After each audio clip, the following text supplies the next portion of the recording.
ఉభయ తెలుగు రాష్ట్రాల్లో వారి పేరు తెలియని తెలుగు వారు ఉన్నారు. ఈ మధ్య దేశమంతా కూడా తెలుగు వారిలో రాధా మనోహర్ దాస్ గారి పేరు ఎప్పుడు వినబడతా ఉంటుంది. దానికి కారణం ఏంటంటే వారి సమాధానాలు, వారు మాట్లాడే మాటలు చాలా నిక్కచ్చిగా ఉంటాయి. అందువల్లనే కొంచెం పాపులర్ అయిందామని చెప్పి నా అభిప్రాయం. వారిని కలవడానికి వచ్చాము. వారితోటి కొద్దిసేపు మాట్లాడదాం మనం. నమస్కారం అండి. హరే కృష్ణ సార్. నమస్తే. మొదటగా డైరెక్ట్ క్వశ్చన్లకు వచ్చేస్తున్నాడు. నేను ఒక 40-50 సంవత్సరాల తర్వాత ఈ భారతదేశం హిందూ దేశంగా ఉండే అవకాశం చాలా తక్కువగా ఉంటుందని చెప్పేసి చాలామంది తత్వవేత్తలు కానీ హిందూ సంఘాల అధినేతలు కానీ అనేటువంటి ఒక అభిప్రాయం ఏర్పడుతుంది. ఇందులో వాస్తవం ఉందంటారా? అంత టైం లేదని నేను అనుకుంటున్నా. ఇంతలోపే శత్రువు నిన్ను ఓడించడమే ప్రధానంగా జీవిస్తున్నాడు. నువ్వేం గెలవడానికి నువ్వేమి అసలు ప్రిపేర్గా లేవుగా. కాబట్టి అతని పని ఈజీ కదా. ఇప్పుడు అతను పెద్ద దొంగ తీసుకొచ్చి మీ తలుపు బద్దలు కొడదామని అనుకున్నాడు. నువ్వు తలుపులు తీసి తాగేసి పడుకున్నావు. పాపం అతని కష్టం తగ్గేలా. దొంగ పెద్ద దొంగతో కోట తలుపులు బద్దలు కొడేవారు. నువ్వే తలుపు తీసి అక్కడ తాగేసి పడి ఉన్నావు. అతను దొంగ కోసం అడవికి వెళ్ళక్కర్లే, మనుషులు పెట్టక్కర్లే, ఇక నేరుగా వచ్చి దోచుకోవచ్చు. అదే నువ్వు. ఎందుకు అంత టైం ఏముంది? నువ్వు చాలా వీక్గా ఉన్నావుగా. నువ్వే రాక్లా లేవు. ఎవరో అన్నారు చాలా కాలం క్రితం, ఈ రోడ్లు, రైళ్ళు, విమానాశ్రయాలు ఇవన్నీ రెడీ చేసి వాళ్ళ చేతిలో పెడతాడేమో ఈయన అని పెట్టారు. దీనికి సపోర్ట్గా ఇంకొక విషయం జ్ఞాపకం వస్తుంది నాకు. అప్పుడెప్పుడో 19వ శతాబ్దం స్టార్టింగ్లో, ఎండింగ్లో స్వామి వివేకానంద ఒక మాట అన్నాడు. ఒక 100 మంది సుశిక్తులైనటువంటి యువకుడు నాకు అప్పగిస్తే భారతదేశ రూపురేఖలనే మార్చేస్తాను. ఇప్పుడు 1000 మంది ఉన్నారు అట్లాంటి వాళ్ళు. మొత్తం సర్వసంగ పరిత్యాగులు ఉన్నారు, సాధు సంతులు ఉన్నారు, ఆర్ఎస్ఎస్ ప్రచారకులు చాలా మంది ఉన్నారు. మార్పు రావడానికి కష్టం అవుతుంది. కారణం ఏమవుతుంది? ఒక ఉదాహరణ చెప్తా. రోజు ఓ పిల్లవాడిని ఉదయం 4ంటికి లేన్నాం అనుకోండి, వాడు మన దగ్గర ఉంటాడంటారా? ఎందుకు ఉండాలి? చాలా కష్టం కదా. నువ్వు రాత్రి 8కి వదిలేసావు, పొద్దున్న 4కి లేవమన్నావు అంటే ఎన్ని గంటల టైం? 8 గంటలు నిద్రపో. కానీ వాడు ఏం చేస్తాడు? రాత్రి 1 గంట దాకా సెల్ చూస్తాడు. మీరు వదిలేసి నిద్రపోవడానికి, మరి నిద్రపోడు. మీరు లేవమంటారుగా పొద్దున్న. రాత్రికి ఎందుకు వదిలేసాను? పొద్దున్న లేవడానికి నీకు ఏం నొప్పి అంటారు. ఏంది మాట్లాడతావు అంటాడు. మీతో గొడవ పడతాడు. మీ తప్పేం లేదు, మీరు మంచి చెప్పారు, కానీ వాడు వినడం. అందుకని వాడి సెల్లో వాడికి దానికి అడిక్ట్ అయ్యాడు. అలా హిందువులు ధర్మము, దేశము ప్రయారిటీస్లో లేరు. నేను ఎక్కడో చదివానండి, మసీదు ముందు ఎక్కడో, నిద్ర పోవడం కంటే నమాజ్ చేయడం ముఖ్యం. చాలా మంచి, బాగుంది అది. కొట్టి సంథింగ్ ఇంకా బాగా చెప్పారు. అందుకని 5ంటికి వాళ్ళు లేచి ఏం చేస్తారు? నమాజ్ చేస్తారు. నీకోసం సమాధి. వాళ్ళ మతం ఉండాలని వాళ్ళు కష్టపడుతున్నారు. పాపం ఎక్కడ పడితే అక్కడ మసీదులు కావచ్చు, చెట్లు ఉంటాయి. ఆ చెట్టుకి పచ్చగొడ్డ, పచ్చ రంగు, తర్వాత అలాగా చక్కగా అల్లా మజార్లు, ఇంకా రకరకాల. ఇంకో పక్కన క్రైస్తవులు. నువ్వేం చెప్తున్నావు? నువ్వేం పీకట్లే కదా. నువ్వు గుడికి వెళ్ళావు, ఒకవేళ వెళ్ళినా నీకేమీ తెలియదు, నువ్వేం చదవవు, నువ్వు చెప్పినా వినవు. చాగంటి గారు ఎంత కష్టపడ్డారు చెప్పండి. ఎన్నాళ్ళ నుంచి వస్తున్నాం మనం? ఇంచుమించు 25 ఏళ్ళ నుంచి గొంతు పడిపోయేలా చెప్తూనే ఉన్నారా?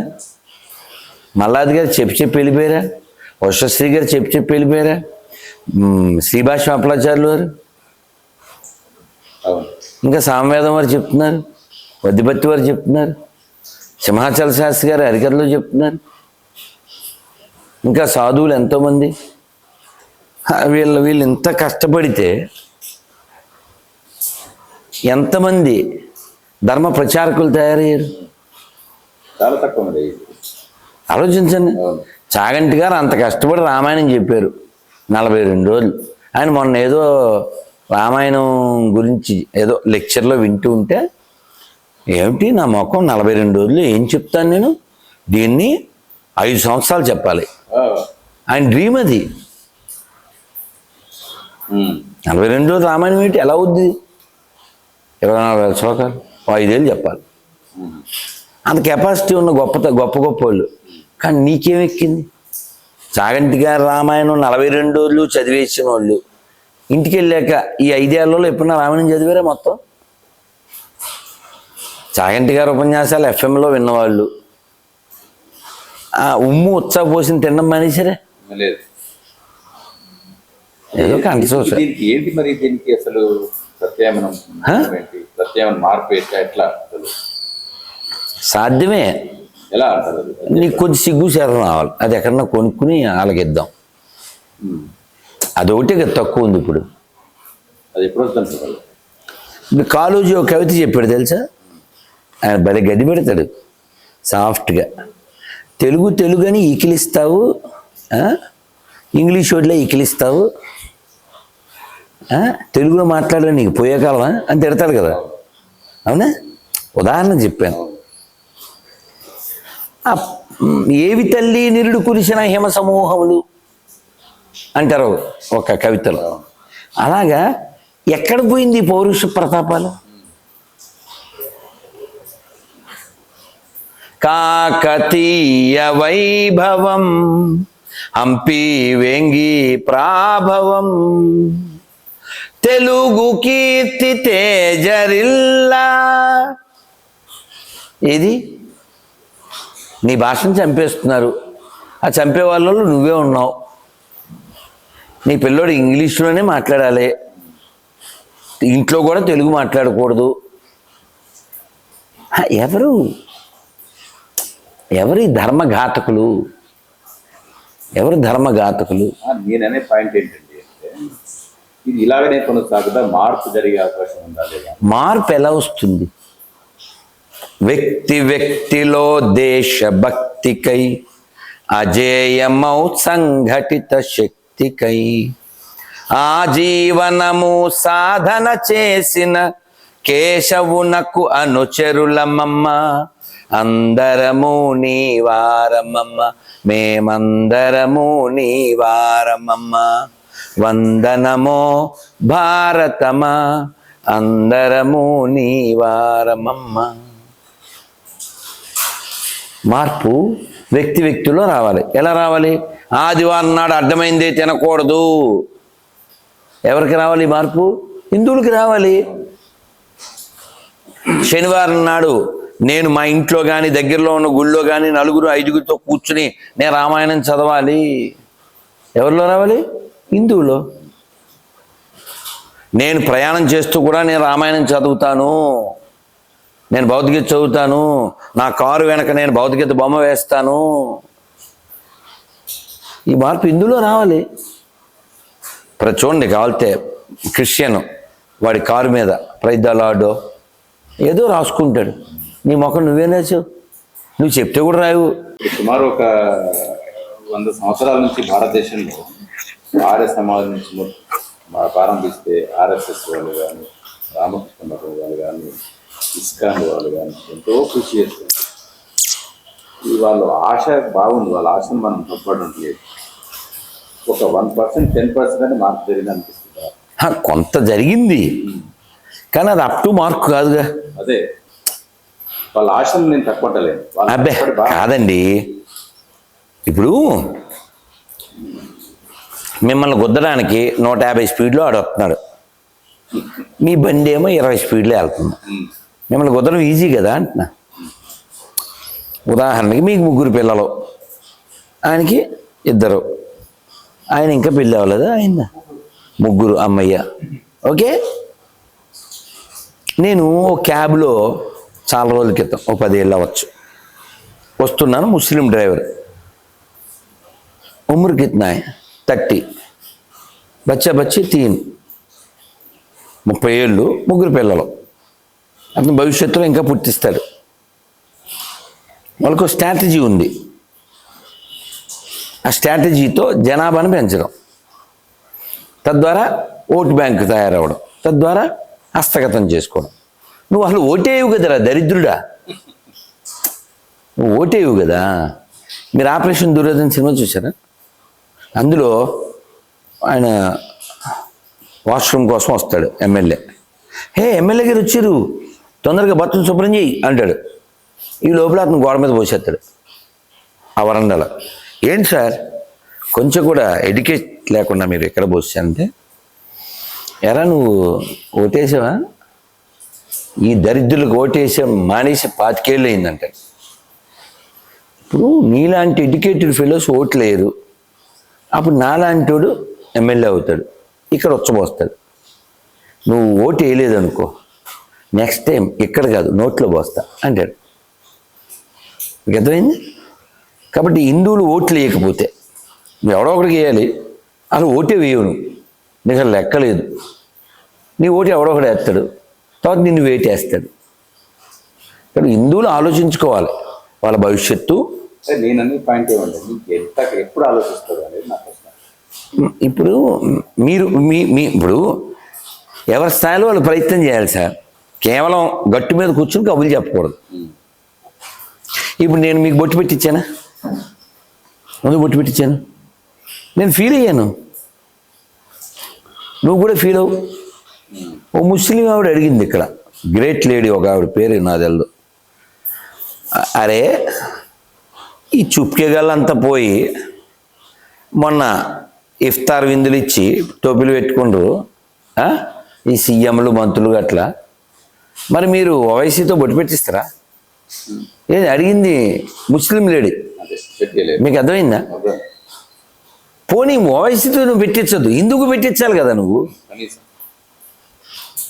ఇప్పుడు నువ్వు తిరుమల వెళ్ళావు, శ్రీశైలం వెళ్ళావు, ఆ క్యూ లైన్లో నిన్ను తోసేసేవాడు ఉంటాడు, నీతో రఫ్గా డీల్ చేసేవాడు ఉంటాడు, వాడు మొక్కను బొట్టు ఉండదు. నువ్వు వాడు బొట్టేస్తున్నావా? నీ సాటి యాత్రికుడికి నువ్వు బొట్టు పెట్టచ్చు కదా, ఓ బొట్టు డబ్బా జేబులో పెట్టుకోవచ్చు కదా. బాధ్యత నువ్వు ఫీల్ అవ్వు, బాధ్యత తీసుకో, సెట్ అవుద్ది. ఇప్పుడు ఓ ముస్లిం దగ్గరికి వెళ్ళి డౌట్ అడగండి, కూర్చోబెట్టి చెప్తాడు. ఓ క్రిస్టియన్ డౌట్ అడగండి, పాస్టర్కి ఫోన్ చేస్తాడు, లేకపోతే అతనే చెప్తాడు. నిన్ను అడిగితే ఏం చెప్తావు? నీ ముఖం నీకే భగవద్గీత తెలదు, నీ మొహానికి నువ్వు చదవలేదు, 70 ఏళ్ళు వచ్చినాయి, ఏమో ఉపకారం, 60 ఏళ్ళు వచ్చినాయి. కాబట్టి మార్పు ఎక్కడి నుంచి రావాలి? హిందువుల నుంచి రావాలండి వాస్తవం మీరు చెప్పేది. అంతే. అది ఇంకా నేను గమనించిన కాబట్టి 100 సంవత్సరాల నుంచి ప్రయత్నం జరుగుతూనే ఉన్నాయి. బలేవారు సార్, 1000 ఏళ్ళ నుంచి పోరాటం జరుగుతుంది. మీరు బలేవారు. నాకు తెలిసి మీరు చెప్పింది నిజమే. కానీ ఇప్పుడు ఈ పోరాటం సరిపోయి ఉంటే, ఈ పోరాటం సరిపోయి ఉంటే పాకిస్తాన్ పుట్టకూడదు, ఈ పోరాటం సరిపోయి ఉంటే బంగ్లాదేశ్ పుట్టకూడదు, ఈ పోరాటం సరిపోయి ఉంటే కాశ్మీర్ ఇష్యూ రాకూడదు. మొన్న ఈ మధ్య ఉత్తరప్రదేశ్లో ఒక స్వామీజీ ఆయన ఏమంటాడంటే, భారతదేశంలో హిందువులు ఎక్కడ ఉన్నారండి, అన్ని జాట్ ఉన్నారు. నీ మాట నేను ఎప్పుడూ చెప్పాను, హిందూస్ ఎక్కడ ఉన్నారు. నిజమే. తర్వాత ఇంకోటి, నాకు తెలిసి ఒక 50 సంవత్సరాల క్రితం ప్రతి ఊర్లో కుల సంఘాలు లేకుంటుండే. ఇప్పుడు కుల సంఘాలు ప్రతి కులానికి ఒక సంఘం ఉంది, మండల కమిటీ ఉంది, జిల్లా కమిటీ ఉంది, స్టేట్ కమిటీ ఉంది. అంటే ఏం మార్పు జరుగుతున్నట్టు కిందకి. ఇప్పుడు మీరు చిన్నప్పుడు మాకు స్కూల్లో పాఠం వచ్చింది, మీకు వచ్చి ఉంటుంది. ఒక తండ్రి చనిపోతూ పిల్లల్ని పిలుస్తాడు, 4 కొడుకుల్ని, ఒక్కొక్క కర్ర ఇచ్చి విరవమంటాడు. వాళ్ళు విరిచేస్తారు, 4 కలిపి విరవండి అంటాడు, విరవలేకపోతారు. అప్పుడు తండ్రి ఏం చెప్తాడు? కలిసి ఉంటే ఇలా ఉంటుంది అని చెప్తాడు. కాబట్టి హిందువులు కలిసి ఉండకుండా ఉండడానికి ఏం చేయాలి? పార్టీ కుక్కలను తయారు చేయాలి, కులం కుక్కలను తయారు చేయాలి, భాషా కుక్కలను తయారు చేయాలి. పెరియార్ తెలుసు కదా మీకు. మీరు ఎప్పుడన్నా శ్రీరంగం వెళ్ళారా? కంచి వెళ్ళారా? వెళ్ళండి, చచ్చిపోయే లోపల ఖచ్చితంగా వెళ్ళాల్సిన ప్లేస్లు అవి. Oh that's very good. ఈ శ్రీరంగం కంచిలో గుడి ఎదురుగా ఈ పెరియార్ బొమ్మ, ఆ బొమ్మ కింద డైలాగ్స్ ఉంటాయి. There is no god, there is no god, there is no god. దేవాలయం ముందు who says there is a god is a scoundrel rascal. కాబట్టి నేను వీడియో మరి తీసానో లేదో తెలీదు, ఇప్పటికీ ఉంది. ఈసారి మళ్ళీ శ్రీరంగం వెళ్తా, వీడియో తీస్తా. ఇప్పుడు ఈ డైలాగ్స్ ఈ పెరియారు బ్యాచ్ మసీద్ ముందు ఎందుకు పెట్టలే, చర్చ్ ముందు ఎందుకు పెట్టలే? ఎందుకంటే ఈ కుక్కలన్నీ ధర్మనాశనం కోసం పుట్టిన కుక్కలు ఇవి. అదే పేరు ఏదైనా పెట్టచ్చు, నువ్వు జై భీమ్ అనొచ్చు, పెరియార్ అనొచ్చు, లేకపోతే సెక్యులర్ అనొచ్చు. ఇదంతా ధర్మనాశనం చేయడానికే. ఇప్పుడు నాస్తికులు ఎక్కడ ఉంటారు? హిందువుల్లోనే ఉంటారు. వీడు హిందువులు మాత్రమే ప్రశ్నిస్తాడు. వీడు ఏమన్నా కట్టమైసమ్మ గుళ్ళో టాయిలెట్ ఎందుకు వెళ్ళాడు పోరంబోగు నా కొడుకు కానీ ఈ పోరంబోగు అడగడం. మీకు అర్థమైందా? ఏమండి టచ్ అంటే గడ్డ పగిలిపోను అంటున్నాడు ఈ పాస్టర్ గారు, తప్పు కదా అని అడగడు వీడు. అర్థమైందా? ఏదో అలాంటి వాళ్ళు కొంచెం గట్టిగా గడ్డి పెట్టడం వల్ల కొంతవరకు, లేకపోతే బుద్ధి జ్ఞానం ఉన్నాడు ఎవడైనా. ముస్లిమ్సే చెప్తున్నారు రొట్టెల పండగ లేదు, మీ పిండాకూడు లేదని. నీకు సిగ్గుండాలా? నీకేం పీర్లు అంటే పీనుగులు, పీనుగు అంటే ఏంది? శవం. ఇప్పుడు చర్చిలో ఉండేది నిలబెట్టిన శవం సార్, దర్గా దగ్గర ఉండి పడుకోబెట్టిన శవం. మనకు కావాల్సిన శవం, మనకి కావాల్సిన శవం వాళ్ళ దగ్గర ఉండే శవం. నిన్నెవడు వెళ్ళమన్నాడు? వెళ్ళాలా అని ఊరు పొద్దుటూరు దగ్గర పెద్ద హనుమంతుడు. నేను గుళ్ళో దండం పెట్టుకుని బయటకు వచ్చా. పెద్ద చెట్టు కింద పేర్ల చావిడి. ఈ ఊళ్ళో ఎంతమంది ముస్లిమ్స్ ఉన్నారన్న. వాడు చెప్పాడు ఇక్కడ ఎవ్వరు లేరు, మేమే కట్టించాం అన్నాడు. మన ఎదవ ఏం చెప్పాలి చెప్పు? సెక్యులర్ అంటే ఏంటి సార్? నపుంసకుడు వాడు. ఇప్పుడు ముస్లిమ్స్ ఎవరైనా ఉండి వాళ్ళు చేసుకుంటే ఒక గుడి ముందు ఇది ఎందుకు, నిన్నెవడు కట్టించమన్నాడు? తర్వాత మరొక ప్రశ్న అండి. ఇప్పుడు ఈ మధ్య కార్పొరేట్ ఆఫీసులలో అక్కడక్కడ మనం ఈ మధ్య లవ్ జిహాద్ చేసి బాగా విన్నాం. ఈ లవ్ జిహాద్కు హిందూ సమాజాలు అంత బలహీనంగా ఎందుకు అర్థం? ఎందుకు అర్థం కాదు మీకు? నువ్వేం నేర్పి చచ్చావు? నువ్వేం నేర్పావా? నీ బిడ్డకు నువ్వేం నేర్పావు? తల్లిదండ్రులకు బాధ్యత వహిస్తలేరా? కాదండి, నువ్వు నేర్పలేదుగా. ఓయ్ అంటే ఓయలో తేలుతున్నారు, ఓయ్ అంటే ఓయలో తేలుతున్నారు. ఆ తర్వాత ఆడికి కాల్చితే కాలుతున్నారు. నేర్పాల్సిన అవసరం లేదండి, చాలా ఎడ్యుకేటర్స్ కదా. ఎవడు చెప్పాడు ఎడ్యుకేట్ అని? ఎవడు చెప్పాడు ఎడ్యుకేట్ అంటే ఏంటి మీ దృష్టిలో? మీ దృష్టిలో ఎడ్యుకేట్ బుక్ చదువుదా? కాదు కానీ వాళ్ళు బాగా సమాజాన్ని చూసి ఏం చూశారు సార్? నాకు అర్థం కాదు. ఏం చూశారు? నీకు ఏ సంస్కారం ఉంది? ఒక పిల్లోడు నాకు మెసేజ్ పెట్టాడు, గురుగారు మీరేమో స్నానం చేయకుండా తినకూడదు అది ఇది పెద్ద ఉపన్యాసాలు చెప్తారు. మా అక్క సాఫ్ట్వేరు, ఇంకా సండే వస్తే స్నానమే ఉండదు, ఆర్డర్ ఇచ్చుకునే తినేది పడుకుంటుంది దొల్లుద్ది అని చెప్పాడు. వాళ్ళ అక్క గురించి వాడు పెట్టిన మెసేజ్. పోనీ వాడు ఏదో పెట్టాడు అనుకోవద్దు, నా స్వయం అనుభవం. నేను ఒక పల్లెటూరులో ఉన్నా, ఆ ఎదురింట్లో వాళ్ళు పిలిస్తే వెళ్ళా. చాలా ఏళ్ళు అయింది, 2014. కవిత కూడా రాశాను, ఉంది ఎక్కడో బ్యాగ్లో. వెళ్ళాక ఆడపిల్లలు అదే ఈ ఏకవస్త్రాలు వేస్తూ తిరుగుతున్నారు. అంటే తెలుసా? థ్యాంక్స్. నేనమ్మా స్నానం చేసి చక్కగా ఆదివారం భగవద్గీత చదువుకోవచ్చు కదమ్మా అన్న. రైమని లేచిపోయారు నా మీద. ఏంటి నేనేమన్నా మర్డర్ చేయమనలేదు, దానం చేయమనలేదు, స్నానం చేయమన్నాను. ఏంది నా మీద రైమని లేచి ఆ రోజు 4 సార్లు ఇలా స్నానాలు చేసి అన్నిసార్లు బట్టలు మార్చుకుంటే మా నాయన ఇంకా ఆస్తులు అమ్ముకోవాలని. రే నేను దానం చేయమనలేదా, స్నానం చేయమని. స్నానం చేసి భగవద్గీత చదవమని ఉదయం ఈమెను లేచారు. ఇంకా కొంపకెళ్ళడం మానేసాం. అది వేరే కథ అనుకోండి. విషయం ఏంటి? ఎవరు నేర్పాలి? తల్లిదండ్రులు నేర్పాలి. నేర్పలేదు. ఓకే, నువ్వు సంస్కారం నేర్పినప్పుడు నువ్వు ఏ డిగ్రీలు చేస్తే ఏంది? ఓకే అండి, తల్లిదండ్రులు నేర్పకపోతే వాళ్ళు ఈ భలే ఉంది సార్. మీరు నెక్స్ట్ క్వశ్చన్ అడగకూడదు. ఇంకా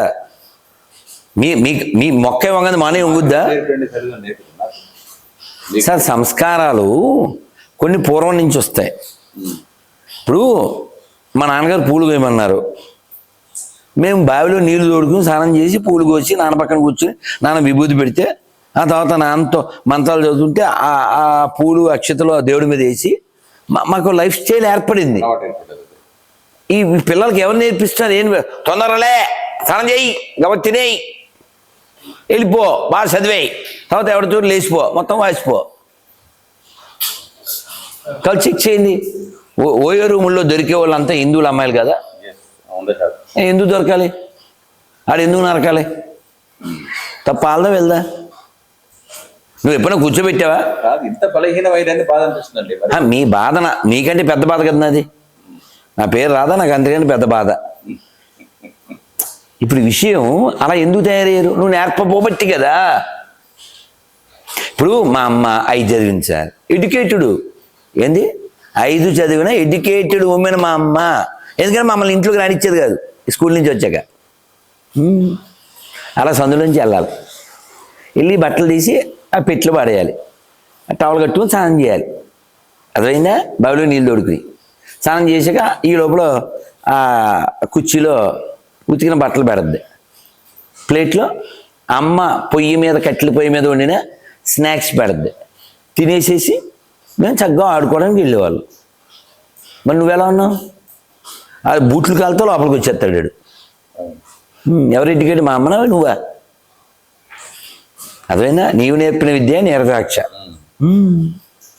అందుకని నేర్పాలి. నేర్పితే వింటారు. మన ఆడపిల్లలు ఏం చెడ్డోళ్ళు కాదు. మళ్ళీ నువ్వు తెలుసా, బంగారు తల్లు. ఇప్పుడు ఆ పిల్ల రాలా? ఆ పిల్ల ఇంటర్వ్యూ చేసిన పిల్ల చక్కగా ఎందుకుంది? పెంపకం. మీరు ఇప్పుడు ఇంత సూటిగా ఇంత ధైర్యంగా మాట్లాడుతుంటారు కదా, ఇప్పుడు మీ వీడియోలలో కూడా అనేక మందిని తీసి చెండాడుతుంటారు. మరి మీకు థ్రెట్టింగ్స్, మాటలు అవన్నీ మీకు రోజు వస్తానంటే చూస్తారు. అప్పుడు మీకు బాధ అనిపిస్తుందా, కోపం అనిపిస్తా? రెండు ఏముండదు. నవ్వుకుంటారా? వాళ్ళు బాగుపడాలని కోరుకుంటాను, వాళ్ళకి అవకాశం ఇస్తాను, వాళ్ళకి రిప్లై ఇస్తాను, ఛాన్స్ ఇస్తాను. వాళ్ళు నిలబెట్టుకుంటే బాగుపడతారు. మీరు సాధారణ ఒక మాట ఉంటుంటారు, ఎప్పుడు మీరు మాకే పుట్టారు అనుకుంటారు. నిజమేగా? అది నిజమైనప్పటిలో వాళ్ళు కొంచెం హర్ట్ గారా? అట్ట అవడానికే అన్నది. మీరు బలి సార్, అట్ట అవడానికే అన్నాను. అట్ట అయితేనే అది ఫిట్ అవుతాడు, లేదా పట్ట అవుతాడు. ఉదాహరణకి ఇక్కడ 1 2 3 4 5 6 మంది ఉన్నాను సార్. ఈ 6గురిలో మా అందరి జుట్టు ఒక రంగు, మీది ఒకటి రంగు. మన అందరిది ఒకే రంగు అని మీరు అన్నారనుకో ఊరుకోం మేము. అర్థమైందా? ఎందుకని? అబద్ధం కదా. మీరు అట్టయితే మాకేంది, కాకపోతే మాకేంది సార్? నువ్వు అబద్ధం చెప్పావు, ఖండిస్తా అంతే. అర్థమైందా? అలాగా ఇప్పుడు ఆడి పేరు రామకృష్ణ, ఆడి పేరు బాలకృష్ణ, నేను క్రైస్తవుని అంటాడు. ఏడకెళ్ళి క్రైస్తవుడయ్యో? మీ అమ్మ మంచిదే అంటాను నేను. తప్పేం లేదు. వాళ్ళ అమ్మ మంచిది అంటాం తప్ప? బ్రిటిష్ వాళ్ళు ఎవరు మీ ఇంటికి రాలేదు, నువ్వు మాకే పుట్టావు. నిజమేగా? మీ అమ్మని ఎందుకు అవమానిస్తున్నాను? వాడికి సిగ్గు రావాలిగా. వాడు వాళ్ళ అమ్మని అవమానిస్తున్నాడు ఆడి ఫీలింగ్లో. వాడిని కరెక్ట్ చేయాలా వద్దా? ఇంత పచ్చిగా మాట్లాడి కరెక్ట్ చేయాలా అని నా ఉద్దేశం. పోనీ తీగా నాన్న బాబు అంటే ఏమైనా సెట్ అవుతుందా? పోనీ చూస్తారా? మీరు సరదాగా చూస్తా అంటే చూపిస్తాను. ఇగో చూడండి ఎంత బాగుంటాయో. చూడండి సార్, మీరు కళ్ళతో చదవండి. ఇదే చదవండి, పైకి చదివితే చదవండి, నాకు అభ్యంతరం లేదు. నేను పెట్టింది దాంట్లో బూతులు ఉన్నాయంటారా? మీరు చదవలేదు, నేను చదవనా? ఇంకో ఇతను పేరు బాబు 225 అని ఉంది. ఏఏ క్రియేటర్ అని ఉంది. నేను పెట్టిన దాంట్లో బూతులు ఉన్నాయంటారా? ఎరా గుండె నా కొడక. నేను కింద ఏం పెట్టా? ఇదే రుజువు అని పెట్టా. దీనికి సామెత ఉంది తెలుసా మీకు? శుభం పలకరా సుబ్బన్న అంటే పెళ్లి కూతురు డాష్ ఎక్కడ ఉంది అన్నాడ. సేమ్ ఇప్పుడు ఆ కామెంట్లోనే బూత్ ఉంది కదా, ఇంకా మర్యాద ఎక్కడుంది? గదమైందా? అది అందుకని వాళ్ళని బాగు చేయడం అనడానికి ప్రయత్నం అనేది చేస్తుంటాం. ఒక మీటింగ్ లో, ఒక సభలో ఒక పాస్టర్ మీ మీద మామూలు మాట ఇక్కడ బూతుగా చెప్పింది. అది అన్ని వీడియోలలో, టీవీ ఛానల్లో అన్నింటిలో వచ్చింది. ఏమనుకున్నారు అప్పుడు మీరు? ఇదే అనుకున్నారు అప్పుడు కూడా? నేను ఒక స్టాండర్డ్ ఉంది సార్, నన్ను ఇది ఎన్నో ఏళ్ళుగా అడుగుతున్న ప్రశ్న ఇది. చెప్పనా? Elephant walks, dogs barks, Radhamanohar rocks. అదేందా? ఇలా చాలా కుక్కలు మరుగుతుంటాయి. ఇక్కడ ఓ పిల్లోడు ఉన్నాడు, వీడి పేరు కళ్యాణం. మీరు చూడండి, ఇతను నాకు చూడండి, మీరు చదువుతారా ఇంగ్లీష్లో? ఇతను ఈ ఫోటో పెట్టాడు. ఈయన పేరు కళ్యాణి, అబ్బాయి పేరు. ఇంకో ఫోటోలో ఇది డౌన్లోడ్ అవ్వలేదు, ఇది పురుషుడిది. అతను ఏం పెట్టాడంటే ఇంగ్లీష్లో, I want American parents because I love Jesus, he will give me American parents. If I pray to Krishna I will get Indian parents. వీడు ఎవరికి పుట్టాడు? ఇక్కడ వాళ్ళకి పుట్టాడు. ఇప్పుడు ఆడికి వాళ్ళు కావాలి అంటే ఎంత లో ప్రొఫైల్ అది. పొండరీకుడు తెలుసు మీకు. పొండరీకుడు వాళ్ళ నాన్నగారి కాళ్ళు నొక్కుతుంటే కృష్ణుడు వచ్చాడు. కృష్ణుడు వస్తే పొండరీక పొండరీక స్వామి ఎవరు అంటాడు. నేనేనయ్యా, నువ్వు పిలిచావు కదా వచ్చాను అంటాడు. నేను నా పితృదేవుల సేవలో ఉన్నానంటాడు. నిజమేనయ్యా, నువ్వు పిలిస్తే వచ్చాను, నీకోసమే కదా వచ్చాను, నువ్వు బయటికి రా అంటాడు. అదేమిటి, అన్నీ తెలిసిన ఆదిదేవుడివి, పితృదేవుని సేవ నీ సేవ కాదా, కాసేపు వెయిట్ చేయి అంటాడు. ఎవరిని పిలిచింది? ఎవరు? హే కృష్ణ ముకుంద మురారి అని పిలిచింది నేనే. పాపం ఆయన వస్తే ఈయన బయటికి వెళ్ళాడు. కాలు కాలుతున్నాయా అన్నాడు. ఓ ఇటుక ఇసిరి దాని మీద నుంచో అన్నాడు. ఆ ఇటుకని విట్టు అంటారు. ఆయన దాని మీద నుంచున్నాడు, అందువల్ల విట్టలాయ్యాడు. తెల్లగా ఉంటాడు, అందుకని పాండురంగడు. అదేందా? చూడండి, మన ప్రయారిటీలో దేవుడి కంటే ఎవరికి ఎక్కువ ఇచ్చారు? అది వీడు తండ్రినే మర్చేస్తున్నాడు. అది ఆడు దేవుడు నేర్పించాడు. ఎందుకంటే వాళ్ళ దేవుడికి వాళ్ళ తండ్రి ఎవడో తెలదు. అది వాళ్ళ పుట్టుకలు అంతా డౌట్ పుట్టుకలు. అది గమ్యం సినిమాలో వాడు చెప్తాడు చూడు, పులిక్కడ పులే ఏంట్రా మీ ఇంటికి పులి వచ్చిందా, మీ అమ్మ అడిగికి వెళ్ళిందా, ఇది. తర్వాత ఈ వేదాలు, ఉపనిషత్తులు, పురాణాలు, వాటి గురించి చెప్పించాము. ఒక్కొక్క మాటలో చెప్పండి. వేదాలు 4. వాస్తవానికి వేదం ఒకటే. వ్యాసులు వారు దాన్ని విభజించారు. అప్పటి నుంచి ఆయన పేరు వేద వ్యాసుడు. ఆయన పేరు అసలు బాదరాయణుడు. ఆయన ఈ వేదాలు విభజించారు. వేదం ఎప్పుడు ఉంటుంది, వేదో నిత్యమదీయతాం. అయితే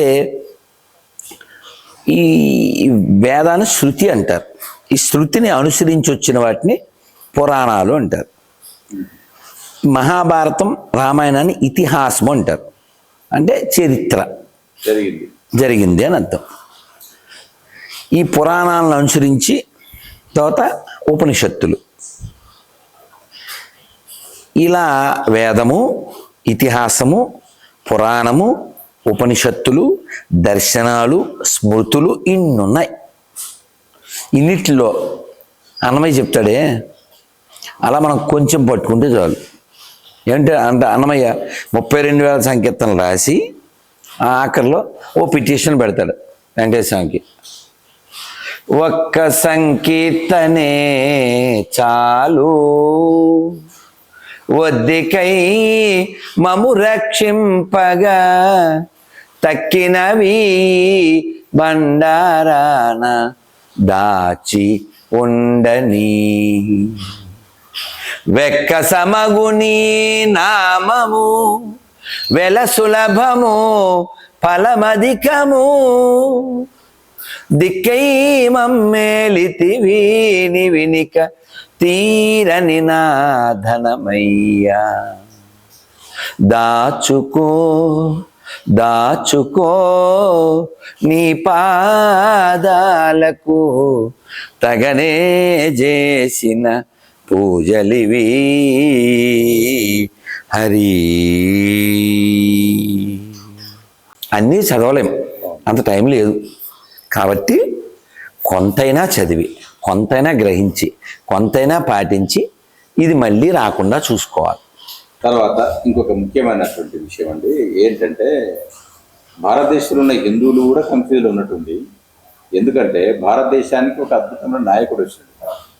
అతను మొన్న 2024 ఎలక్షన్లో వారణాసికి వెళ్ళి పోటీ చేసి అంతకుముందుకు వచ్చేటువంటి మెజార్టీ తగ్గిపోయింది.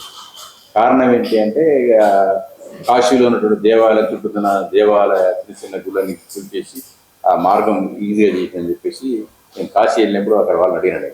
ఇది చేసింది కాబట్టి ఆ మెజార్టీ తగ్గిపోయింది. అవును, ఒకటి. రెండవది, నువ్వు అలాంటి పెద్ద పనులు మంచి పనులు చేయకూడదు. అదే ఇంకోటి. రెండవది, అయోధ్య విషయంలో కూడా అయోధ్యలో అంత పెద్ద భయమందరం గడితే అయోధ్య చుట్టుపక్కల ఉన్నటువంటి ఆ ఫరీదాబాద్ పార్లమెంట్ కాన్స్టిట్యూన్సీలో కూడా ఒక హిందూ సంబంధించినటువంటి ఒక మంచి ఎంపీ గారు ఓడిపోయారు. అంటే ఈ హిందూస్ యొక్క ఈ మెంటాలిటీ కానీ వాళ్ళ ఆలోచన సరళి ఎట్లా పెరుగుతుందని ఏ విధంగా భావించాలి? మీకేం చెప్పాను నేను? 1000 ఏళ్ళ బానిసత్వం, 100 ఏళ్ళ ఆరాటం, మ్యాచ్ అవ్వదు అప్పుడే. మీకు అర్థమైందా? అర్థమైంది. కానీ ఇప్పుడు వీళ్ళది పని చేసిన పని కనపడుతుంది కదా, అతను చేసిన పని వాళ్ళ. మీరు భలేవారుగా, మీకు అసలు ఏమన్నా ఉందా సార్? మీరు గుడి బాగైతే మాకేంటి సార్, మాకేమన్నా వద్దా? ఆ సినిమాలో చెప్తాడే నాకేంటి నాకేంటి అంటాడు కదా, అంతే. మాకెందుకు సార్? దేశం డెవలప్ అయితే, టూరిజం డెవలప్ అయితే, రోడ్లు వస్తే, విమానాలు వస్తే, రైళ్ళు వస్తే మాకేంటి సార్? నాకేంటి అంతే. అక్కడ వాళ్ళని అడిగిన నేను, గంగా నది అంతకుముందు ఘాట్లని పరమ బాగా లెక్కుంటుండట. ఇప్పుడు చాలా నీట్గా మెయింటెనెన్స్ చాలా బాగుంది. అరే ఇంత బాగా చేసినప్పుడు ఓట్లు ఎందుకు వేయలేదని నాకు ఇబ్బంది అనిపిస్తుంది. ఏం సార్ లేరా? మా కులం కుక్కలాం, అంతేనా? పార్టీ కుక్కలాం, ధర్మానికి కాదు. అట్లే ఉంటారు. తర్వాత ఇంతకుముందు ప్రశ్న మరి మధ్యలో ఆగిపోయింది. ఈ గోమాతకు సంబంధించినటువంటి ఆ మాంసము వేరే అరబ్ కంట్రీస్ మనం బాగా ఎగుమతి చేస్తున్నాం. మన హైదరాబాద్ ఉన్నటువంటి ఆల్కబీర్ కానీ ఇంకా రకరకాల దగ్గర ఈ గోవద కంపెనీలు ఉంది. రోజు వేల టన్నులు వేరే దేశాలకు మనం సప్లై పంపిస్తూ ఉన్నాం. ఇప్పుడున్న బీజేపీ ప్రభుత్వం కదా, ఇది ఎందుకు అవ్వలేకపోతుంది? ఈ విషయంలో నేను ఏదో ఒక అప్పీల్ చేయాలనుకుంటున్నాను. ఎప్పుడైనా డిమాండ్ బట్టి సప్లై ఉంటుంది, అవును కదా? ఆవు గోమహాలక్ష్మి అంటాం. మీకు కొన్నాళ్ళ క్రితం పాత 5 రూపాయల నాణ్యం దొరికితే దానికి 500 అన్నారు, గుర్తుందా? ఇంక వాడు అన్ని పాతవి బీరువాలు ఎతికేసి తెచ్చాడు. ఎందుకు తెచ్చాడు? డబ్బు అదనంగా వద్దని ఆశ, అంతేనా? అలా ఆవు, దాని నుంచి వచ్చే ప్రొడక్టు, లాభం, ఎకనామికల్ ఇలా కనబడితే ఈ గోహత్యలు అవుతాయి. ఇది ఒక కాన్సెప్ట్. రెండోది,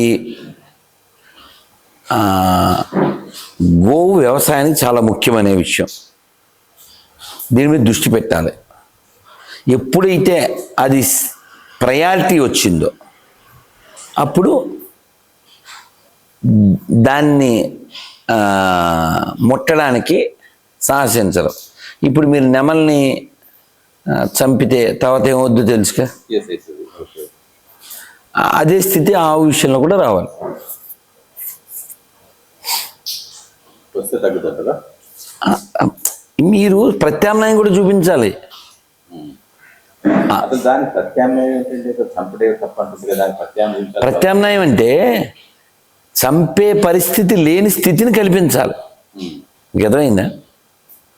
చంపే పరిస్థితి లేని స్థితి ఎప్పుడు వస్తుంది? నువ్వు దాన్ని తినడం తప్పనే విషయం, దాని ప్రయోజనం ఆరోగ్యపరంగా ఎలాగా అనేది అవగాహన పెరగాలి, అది పెంచాలి. అది గవర్నమెంట్ చాలా చెయ్యాలి. పూర్వం గోచర భూములని ఉండే, ఆవుల కోసం ప్రతి ఊళ్ళో ఉండే, అవన్నీ ఆక్రమించబడ్డాయి. మొన్న నేను తిరుపతిలో పల్లెల్లో తిరిగినప్పుడు నెమ్మదిగా వెళ్తుంది, చిన్న చిన్న సందులు, కార్లు, అటు ఇటు ఆవులు ఉన్నాయి, అన్నీ దిక్కుమాలినవే. వాటిని ఏమంటారు, జెర్సీ, నో మెరిసి. మా చిన్నప్పుడు ఏం చదువుకున్నాం స్కూల్లో, ఆవు అంబాను, ఇది అంబా అంటదా అసలు, అంటది, తెలిసేది జెర్సీ అంటది, దాని పుట్టకది, దాని గొంతది. ఒకప్పుడు చిత్తూరు జిల్లా famous for original cows. Chittoor జిల్లాలో కౌస్ లేదు, అన్ని దిక్కుమలు ఇవే. ఎందుకు ఇలా అంటే, ఎంత పొదుగొచ్చేసి ఇన్ని పాలు వచ్చేసి కోట్లు సంపాదించేయాలి, ఆరోగ్యం అక్కర్లే. ఈ సంపాదించిన కోట్లు హాస్పిటల్లో మళ్ళీ ఖర్చు పెట్టేయాలి. చిన్నప్పుడు చదువుకున్నాం మనం. అంటే ఓకే, ఇప్పుడు నాకు అబ్జెక్షన్ ఏంటంటే 10 సంవత్సరాల నుంచి బీజేపీ గవర్నమెంట్ నడుస్తుంది భారతదేశంలో. ఇది ఒక చిన్న కథ కదా, అది ఇంత ఆధారమైనది. ప్రతి మూమెంట్స్ వచ్చినాయి, గొడవలు అయినాయి, ఉన్నాయి, ఈ సాధు సంతులు వ్యతిరేకంగా మాట్లాడుతున్నారు, చాలా జరిగిన దాన్ని ఎందుకు ఆపలేకపోతుందంటే ఇదే వ్యాపారం కోసమైనా. ఇందిరాగాంధీ టైంలో సాధు సంతులు, కరపాత్రి మహారాజు, అలా పెద్ద పెద్దవాళ్ళు పెద్ద ఉద్యమాలు చేశారు, చంపబడ్డారు, అరెస్టులు చేయబడ్డారు గోవధ నిషేధం చట్టం విషయంలో. కానీ ఈ గత 10-12 ఏళ్లలో మోడీ గారి విషయంలో పెద్ద స్టాండ్ తీసుకోవాలి. నేను మీ మాటకు అంగీకరిస్తాను. ఇది ఎవరినైనా పెద్ద స్థాయి వాళ్ళని మనం అడగాలి, దాని వెనకాల ఎందుకు ఆ అడుగులు పడట్లేదో మనం అడగాలి. లాస్ట్ ఇయర్ ప్రశ్న అండి, ఇప్పుడు భారతదేశంలో కానీ తెలుగు రాష్ట్రాల్లో కానీ ఈ లవ్ జిహాద్ కేసులు బాగా నడుస్తుంది. తర్వాత ఏదో జనరిక్ బాగా ఎనర్జిక్ యూత్ కూడా ఈ దేశాభిమానం కానీ, సమాజం పట్ల ఒక రకమైనటువంటి ప్రేమ కానీ ఇవన్నీ లేకుండానే పెరిగేస్తుంది. మరి 18 సంవత్సరాలు 30 సంవత్సరాల పిల్లలు అయితే ఇలాంటి ఈ విలువలు లేకుండా పరిస్థితి వచ్చేసింది. వీళ్ళకు ఈ లవ్ జిహాద్లో పడే అమ్మాయిలకు కానీ ఇలాంటి యూత్ కానీ ఏం చెప్పదలుచుకున్నారు? ఏం చెప్పదలుచుకున్నారు వాళ్ళకి? చెప్పేది ఏంటి, you first love your self, love your parents, love your country and follow ధర్మ. ఇది వాళ్ళ దోషమే అంటారా పూర్తిగా? కొంత వాళ్ళ దోషం కూడా ఉందండి, తల్లిదండ్రుల దోషం, ఉపాధ్యాయుల దోషం ఉండొచ్చు, లేదంటారండి.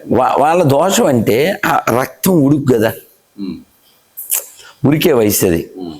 కాబట్టి వాడి మనస్సు అలా పరిగెడుతూ ఉంటుంది, అదే కరెక్టు అనిపిస్తుంది.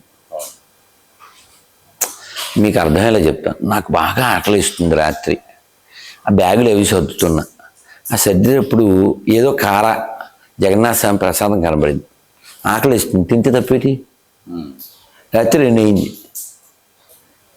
తినేయి అనిపించింది కూడా.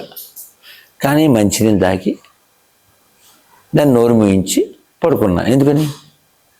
తినడానికి అవకాశం ఉండి ఆకలి ఉండి ఎందుకు తినలే? నాకు రేపటి విలువ తెలుసు కాబట్టి. ఇట్లాంటి విలువలని తల్లిదండ్రులు కానీ సమాజంగా నేర్పట్లేదు. వింటారు, పిల్లలు చెడ్డోళ్ళు కాదు సార్.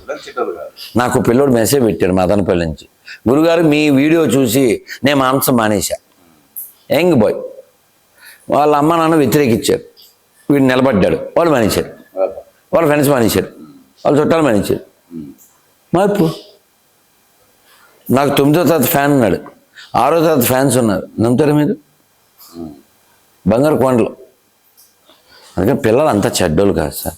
నువ్వు కొంచెం కేర్ తీసుకోవాలి, వాళ్ళతో మాట్లాడాలి, అంతే సార్. పిల్లలతో మాట్లాడితే వింటారు సార్. ఇప్పుడు ఇందా పిల్లలు రాలేదా, వాళ్ళంతా చిన్న బిడ్డలే కదా సార్, బీటెక్ పిల్లలు. వాళ్ళు ఎక్కడ వాడు నా నెంబర్ ఎత్తుకుని, పాపం మొన్న జగన్నాథ రథయాత్రకు వచ్చాడు, ఆ క్రౌడ్లో పాపం నన్ను కలవలేకపోయాడు. నిన్న ఏదో ఉపన్యాసానికి వచ్చాడు, ఆ ఉపన్యాసం అంతా అయ్యి వాడు ఎప్పుడో మధ్యాహ్నం 3ంటికో 4ంటికో అప్పుడు మళ్ళీ టైం తీసుకుని మళ్ళీ వాళ్ళు వచ్చాడు. వాడికి శ్రద్ధ ఉంది కదా, శ్రద్ధ ఉంది. పిల్లలంతా చెడ్డోళ్ళు కదండి, వాళ్ళు వజ్రాలు ఉన్నాయి. బట్ మనం కేర్ తీసుకోవాలి. ఆ కేర్ తీసుకుంటే వాళ్ళే వచ్చే తరం. ఆ వచ్చే తరాన్ని చక్కగా తయారు చేసుకుందాం, ఈ దేశాన్ని కాపాడుకుందాం. భారత్ మాతకి ధన్యవాదాలు సార్.